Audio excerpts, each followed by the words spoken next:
First, Apple just made its largest price hike ever because the world is running out of memory. Then how Hill House, the home goods company, makes $110 million on a single dress. And Team USA's goalie is a Harvard mathematician who cracked the penalty kick with data. This is Nick. This is Jack. It's Friday, the real Friday, June 26th, and today's pod is the best one yet. This is a T-Boy. The top 3 pop business news stories you need to know today. Besties, big debate when Jack and I were grabbing dinner in Nolita last night. You want to share it with the besties, Jack? Negronis are kind of your thing. They are my thing. So I let you order. I appreciate it. And the waitress was like, do you want gin or do you want bourbon? I said 1 and 1. And I just pointed at you. I said, Jack will take the gin, I'll take the bourbon. So our question? Gin or bourbon? Yeah, it's not shaken or stirred. Gin or bourbon for the Negroni. Drop it in the comments. In the meantime, Jack, let's hit our 3 stories.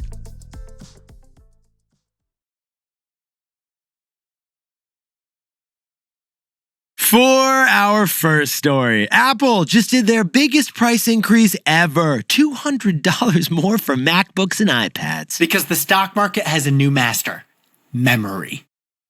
Never forget it. Besties, the AI economic odyssey, it can be chronicled like the Iliad in a series of shortages. It started with a shortage of GPUs, then chip cooling, then electric turbines. So the stocks of Nvidia, Vertiv, and GE all 10x'd. Then we had a shortage of power and a shortage of fiber optic cables. So the stocks of Constellation Energy and Corning Glass also 10x'd. But today, we're short memory chips. Oh boy. So the companies that make memory chips have 10x on the stock market. Including your new buddy Mike. Their revenues quadrupled last quarter, even though they jacked up their prices by 100%. Get this, Micron stock is now worth $1.3 trillion with a T dollars. That is 10 times more valuable than last summer. And yeah, we did the math, that's 216 lifts. And why is all this happening? Because AI data centers are hungry for everything.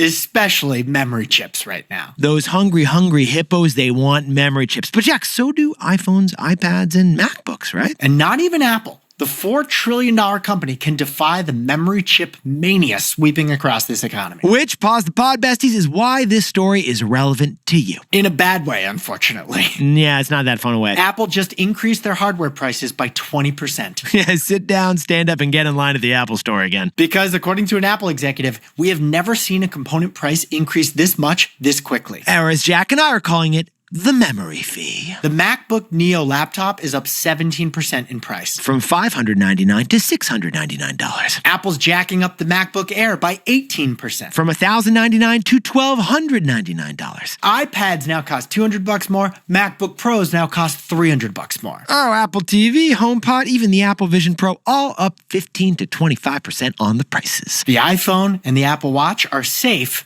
for now, but we almost guarantee that when Apple launches a brand new iPhone 18 in September that kind of looks like the iPhone 17, every one of the options is going to be $100 to $200 more expensive than the iPhone 17. Memory fee, Newman. Apple stock fell yesterday because they're raising prices just to cover their costs. This isn't going to make them any more profit. This profit button? They're not going to be hitting that profit puppy button, Jack. In fact, Apple's profits is going to fall because of this.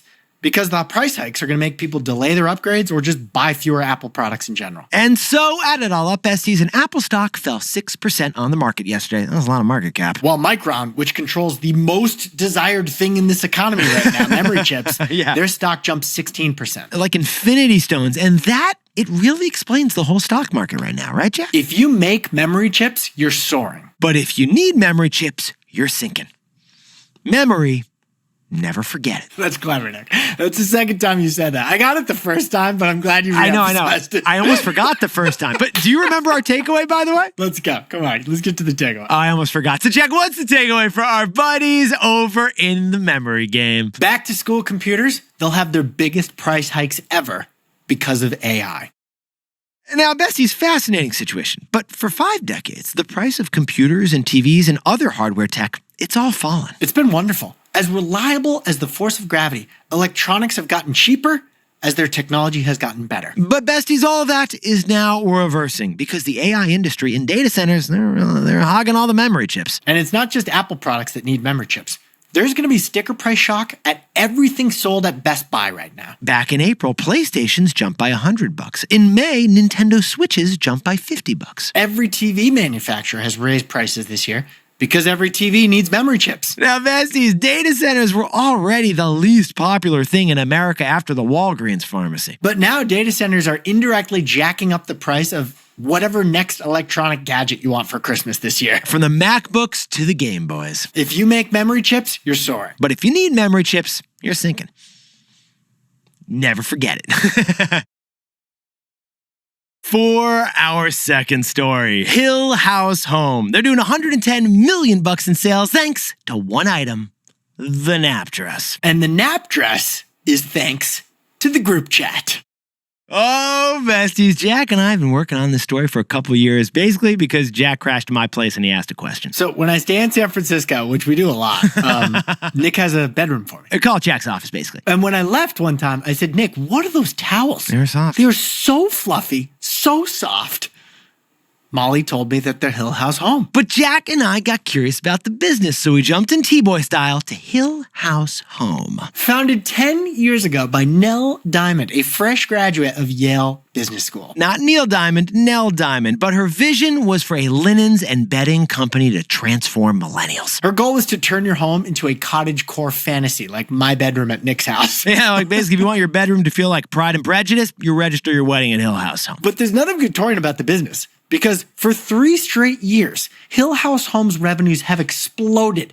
We're talking 300% revenue growth. That led to $110 million in sales and a $150 million valuation. Those numbers make you want to churn some butter with Mr. Darcy, don't they, Nick? Now Hill House has 9 stores so far in destinations like Nantucket, Sag Harbor, and Charleston. Also in Dallas and Atlanta, and they're opening 7 new stores this year with 20 more coming next year. Okay, but pause the pod, Jack, because Hill House Home, it ain't a home goods company anymore, is it? No, in fact, they don't even sell those towels anymore. I checked. In fact, home goods are only 5% of this home goods company's business. The company has transformed because sales have been driven by one hit product that became the sole profit puppy. It's the nap dress. Early in the pandemic, Nell was a tired new mom working from home trying to run her business, and she turned some of her extra fabric into puffy sleeves. Voila, the nap dress. An elevated nightgown that became the core millennial mom uniform with her work from home situation. Or how would you describe it, Jack? What Jane Austen would wear on a Zoom call. Yeah, like if a character from Bridgerton wanted to grab Froyo with you, you would go get Froyo in a nap dress. Dude, why'd you just pivot to Shonda Rhimes? I thought we were sticking with Jane Austen for this whole story. Because Jane Austen would appreciate the Shonda Rhimes reference, Jack. We went over this. But when the pandemic ended, unlike Zoom, the nap dress didn't go out of style. The nap dress accelerated. That's right. Unlike Peloton, the nap dress sales actually accelerated. And to date, they've sold 1.2 million of this one single dress. Wild. 2/3 of nap dress buyers, they come back to buy another nap dress. They're repeat rabbits, and they even have a name for themselves. #NapDressNation. That's right, besties. We found the only nightgown out there that has fanatics. But here's what Nick and I found fascinating. Hill House Home only spends 5% of their revenues on marketing. That's a super low percentage for a fast-growing company. So Jack and I got to ask, how do they get the word out and find new customers without doing ads? With Mr. Gimli. So Jack, what is the takeaway for our buddies nap dressing over at Hill House Home? It's the group chat effect. It's the group chats. Besties, the most powerful driver of quality customers, it's word of mouth. Your buddy tells a buddy. Referral from a friend is the most trusted source that's most likely to convert. That's why we always ask you to tell your buddies HYHTBOY. But there's a problem with word of mouth because you can't track it. It's easy to forget. And there's a whole lot of friction to act on that friend's reference that, oh, I already forgot it. But word of mouth through group chat alleviates a lot of those friction problems. That's right, Jack. Because when Millennial Millie drops a nap dress pic in her mom crew group chat, a whole bunch of people see it. Only one person has to share the link, and then it's one click, no friction, everyone can buy it. The idea, it's there forever. So the group chat, besties, it is the ultimate ad. It's got the personal element of a trusted referral, but the trackability and ease of a newsletter link. It's clickable word of mouth. So add it all up, and Hill House Home passed $110 million in revenue thanks to one viral dress. That's the power of your group chat. The ultimate word of mouth. Now, a quick word from our sponsor. For our third and final story, the U.S. soccer goalie is a Harvard-trained mathematician. And his secret strategy for penalty kicks could transform your business. Yetis, mark thy calendars. Knockout rounds World Cup start this Sunday. It transforms from a 48-team group stage tournament to a 32-team knockout tournament. Oh, and the biggest surprise so far, it ain't the Norwegian row. Although that is legendarily cool what those fans do in the stand. It is the United States, which, along with fellow hosts Mexico and Canada, secured passage to the knockout round and is still kicking. The U.S. played last night, but it was insignificant because they'd already clinched the knockout round a week ago. But besties, the wildest story on Team USA. Who is it? What is it, Jack? The goalie Matt Freese, a Harvard graduate. Matt Freese, his mom's a scientist, his dad is a gene therapist. And he spent 4 years studying economics and statistics in Cambridge. How do you like them yellow cards? After 2 matches, this data nerd, he's only let in 1 goal behind him. Even though this is the highest goal-scoring World Cup since 1958. So we know what you're wondering, besties. How has this man defied the scoring odds? By being the Pascal of the pitch. That's right. Matt Freese, the goalie, is literally crunching live trigonometry at the strikers sprinting toward the box each and every game. According to the Wall Street Journal, this Harvard mathematician conducted an academic study on penalty kicks. This is what we find fascinating. Starting sophomore year, Matt collected data on penalty shots to try to predict if they'd go left, right, or stay in the middle. Because the soccer penalty kick is so random. It's the most random event in all sports. It's kind of a shame that a lot of games end with them. It's like the kicker going to shoot left or right? Like, what does the goalie do? The goalie just guesses and dives one way. Yeah, we've all seen it. You go left, the goalie's just making it up as he goes along. But with one big data set, Matt Freese told the Wall Street Journal he knows patterns and can predict which way the player's going to kick. Okay, but here's the problem.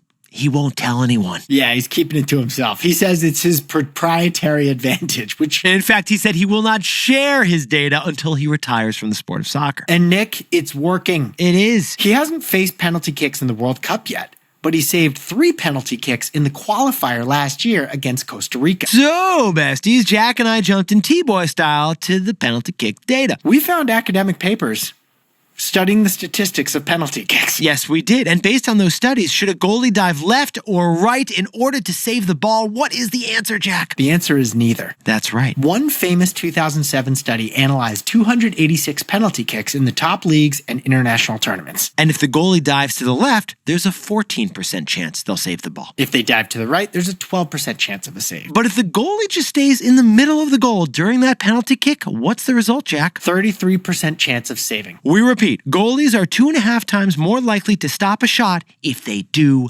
nothing. Just stand there and use your body to block the ball. So, Jack, what's the business takeaway for our buddies looking at penalty kicks? It's the action bias.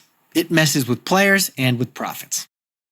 Yeah, it is. This is the biggest breakthrough in soccer strategy since the false 9, and yet this data is completely ignored. The data clearly show that the goalie should not move during a penalty kick, just stay in the middle. And yet almost every goalie does not stay in the middle. And there's a psychological explanation here. It's our bias for action, our impulse to do something. When faced with a choice, our human instincts are to do something. Fight, flight, or freeze? Well, most of us fight or flight. Very few of us freeze. Although I'm going to raise my hand here. My therapist would be proud of this. I freeze. I do.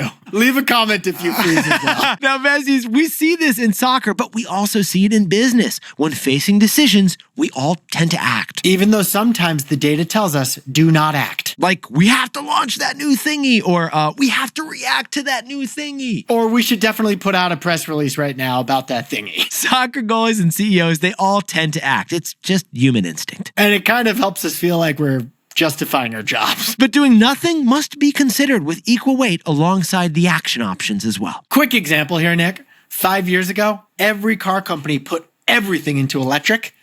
Might have made sense to do nothing back then. To do nada. Besties, when faced with the decision, remember what a goalie should do in a penalty kick.